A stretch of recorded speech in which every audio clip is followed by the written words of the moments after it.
எனதொருமை கன்னி ராசி அன்பர்களே, இந்த அருமையான பதிவில் நம்ம என்ன பார்க்க போகிறோம் அப்படின்னா, குரு, சனி, ராகு, கேது அவர்களோட நிலைகள், எந்த மாதங்களில் நீங்கள் எந்த விஷயத்தை எடுத்தால் வெற்றி, லாபங்கள், முன்னேற்றங்கள், முயற்சிகள் சாதகமாதல் இந்த மாதிரிலாம் நடக்க போகிறது, அதை பற்றி நம்ம தெளிவாக பார்க்க போகிறோம். ஃபர்ஸ்ட் ஆஃப் ஆல் உங்களோட முதல் கிரகம் சுப கிரகம் அப்படின்னு பார்த்தீங்கன்னா குரு பகவான் ஜீவனஸ்தானம் என்று அழைக்கப்படக்கூடிய 10ஆம் இடத்துல இருக்கார். உத்தியோகத்தில் நிறைய பேருக்கு மாற்றம் கிடைச்சிருக்கு. மாற்றம் கண்டிப்பாக கிடைக்கும். இந்த வேலை வேண்டாம் வேறு வேலைக்கு ட்ரை பண்ணலாம் அப்படின்னா கண்டிப்பாக. அதேமாரி கூட்டு தொழில் செய்யலாம் பிரிஞ்சாச்சு. கண்டிப்பாக கூட்டு தொழில் தனி தொழில் ஆகிடும். அதேமாரி உத்தியோகத்தில் இடமாற்றம், அரசியல்வாதிகளுக்கெல்லாம் இடமாற்றம். இந்த கட்சியிலேருந்து மாறி அந்த கட்சிக்கு போயிடுவார். இவ்வளோ இது அக்டோபர் மாதத்துலேருந்து இந்த குரு பகவான் எங்கே வர்றாருன்னு பார்த்தீங்கன்னா, லாபஸ்தானம் என்று அழைக்கப்படக்கூடிய 11ஆம் இடத்துக்கு வந்து உச்சமடைகிறார். லாபங்கள் அதிகரிக்கக்கூடிய ஒரு திருநாள் மாதம். அற்புதமான குரு சூப்பராக உங்களுக்கு ஒர்க் அவுட் ஆகிறார். அக்டோபர்லேருந்து அதிசாரமாக போகிறதுனால ஒரு 2 மாதம் தான். அதுக்கப்புறம் மறுபடியும் அவர் வக்கரகதியிலேயே அங்கே அந்த கடகத்திலே இருக்கார். அப்புறம் அப்படியே வக்கரகதியிலே மிதுனத்துக்கு வந்துடுறார், ஜீவனஸ்தானத்துக்கு. அடுத்தபடியாக சனீஸ்வர பகவான் 7ஆம் இடமாகிய களத்திரஸ்தானத்துக்கு இருக்கார். திருக்கணித பஞ்சாங்கப்படி கண்டகச்சனி. வாழ்க்கை துணையோட உடல் ஆரோக்கியத்தில் கவனமாக இருக்கணும். நண்பர்கள் விஷயத்தில் கவனமாக இருக்கணும். கூட்டாளிகள் விஷயத்தில் கவனமாக இருக்கணும். கட்டி விட்டுருவாங்க.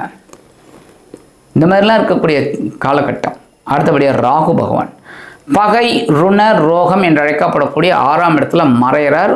அதேமாரி கேது பகவான் விரயஸ்தானமாகிய 12ஆம் இடத்துல மறைகிறார். மறைவு ஸ்தானங்களில் 2 கிரகங்களும் இருக்கிறது ரொம்ப விசேஷம். கெட்டவன் கெட்டிடில் கிட்டிடும் ராஜயோகம், அதில் நீங்கள் ஒருத்தர். இந்த ராகு கேது உங்களுக்கு ரொம்ப ஃபேவரபுளாக இருக்காங்க. அவங்க தான் இருக்காங்க ரொம்ப டாப் மோஸ்ட்டாக. உங்களோட முயற்சிகள் எல்லாம் சாதகமாக்கிட்டு இருக்காங்க. மனசில் எவ்வளோ கவலைகள் கஷ்டங்கள் இருந்தால் கூட ஒரு தைரியம் இருந்துட்டுருக்கு. சரி, எந்த மாதங்கள் உங்களுக்கு தொட்டதெல்லாம் முன்னாகவும் நல்லபடியாக இருக்க போகிறது அப்படின்னு பார்த்தீங்கன்னா, மே 15லேருந்து ஜூன் 15 அப்பா மூலமாக உங்களுக்கு சில வேலைகள்லாம் நடக்கும். அப்பாவோட சொத்துக்கள் உங்கள் கைக்கு வரும். அதான் பிதுராளி சொத்துன்னு சொல்லுவா. பார்த்தீங்கன்னா பூர்வீக சொத்து அதெல்லாம் கிடைக்கிறதுக்கு வாய்ப்புகள் இருக்குங்க. தந்தை வழி உறவினர்கள் ஆதரவாக இருப்பாங்க. நீங்கள் எடுக்கிற காரியங்கள்லாம் அற்புதமாக இருக்கும். உத்தியோகத்தில், தொழில் வியாபாரத்துலலாம் புதுசாக வேலை தர குழந்தைங்களுக்கு நல்ல வேலை வாய்ப்பு கிடைக்கும். அடுத்தபடியாக ஜூன் 15லேருந்து ஜூலை 15 வரைக்கும் கண்டிப்பாக வேலை இல்லைங்கிற குழந்தைகள் இருக்காது. எல்லாருக்கும் வேலை கிடச்சிடும். வேலை ட்ரை பண்ணிங்கன்னு வச்சுக்கோங்க, நல்ல வேலை கிடச்சிடும். நல்ல சம்பளத்தோட பரபரப்பாக இருப்பீங்க. அதேமாதிரி உத்தியோகத்தில் பரபரப்பாக இருப்பீங்க. உங்களுக்கு வேண்டிய உயர்வுகள்லாம் இப்போ வரக்கூடிய காலகட்டம். அதுமாதிரி தொழில் வியாபாரம் ரொம்ப சிறப்பாக இருக்கும். நீங்கள் எடுக்கிற காரியங்கள்லாம் அற்புதமாக இருக்கும். ஒரு தெளிவாக ஸ்கெட்ச் போட்டு வேலை செய்வீங்க. ஜூலை 15 முதல் ஆகஸ்ட் 15 வரைக்கும் எவ்வளோ வேலை செஞ்சீங்க, அதுக்குண்டான ஒரு லாபம் வர வேண்டாமா? கண்டிப்பாக வரும். நீங்கள் எவ்வளோ வேலை செஞ்சீங்களோ அந்த லாபம் இப்போ உங்களுக்கு பயங்கரமாக கிடைக்கும். டபுளாக கிடைக்கும், ட்ரிபிளாக கிடைக்கும். நீங்கள் எதிர்பார்க்காத அளவுக்கு ஒரு வருமானம் வரும். கவனமாக ஒவ்வொரு வேலைகளையும் செய்யுங்க. கண்டிப்பாக ஒரு உயர்வு உங்களை தேடி வரும். அக்டோபர் 15 முதல் நவம்பர் 15 வரைக்கும் வருமானம் விஷயத்தில் கவனமாக இருக்கணும். வருமானம் அதாவது இந்த பணம் விஷயம்னு சொல்லுவாங்க பார்த்தீங்களா, கொடுக்கல் வாங்கல், அந்த கடனாக கொடுத்துட்டு சில பேர் நண்பர்கள் கேட்பாங்க, எப்போ ஒரு 10 லட்சம் கூட, ஒரு 20 லட்சம் கூட, மாதம் 1 லட்சம் திருப்பி தரேன்னு. நீங்கள் கொடுத்து ஏமாறாதீங்க. போனால் போனது தான், திரும்பி வராது. 1 லட்சம் வரும், 2 லட்சம் வரும், மீதி 18 லட்சம் ஸ்வாகா. கவனமாக இருக்கணும். சரியா? கொடுக்கல் வாங்கலில் கவனமாக இருக்கணும். உடல் ஆரோக்கியத்தில் கவனமாக இருக்கணும். பேசுகிற வார்த்தைகளில் கவனமாக இருங்கோ. நவம்பர் 15 முதல் டிசம்பர் 15 வரைக்கும் உங்களோட முயற்சிகள் சாதகமாக நிறைவேறக்கூடிய ஒரு காலகட்டம். கண்டிப்பாக முயற்சிகளை கைவிடாதீங்க. குரு எங்கே வேணாலும் இருக்கட்டும், சனி பகவான் எங்கே வேணாலும் இருக்கட்டும், ராகு கேது எங்கே வேணாலும் இருக்கட்டும், கவலைப்படாதீங்க.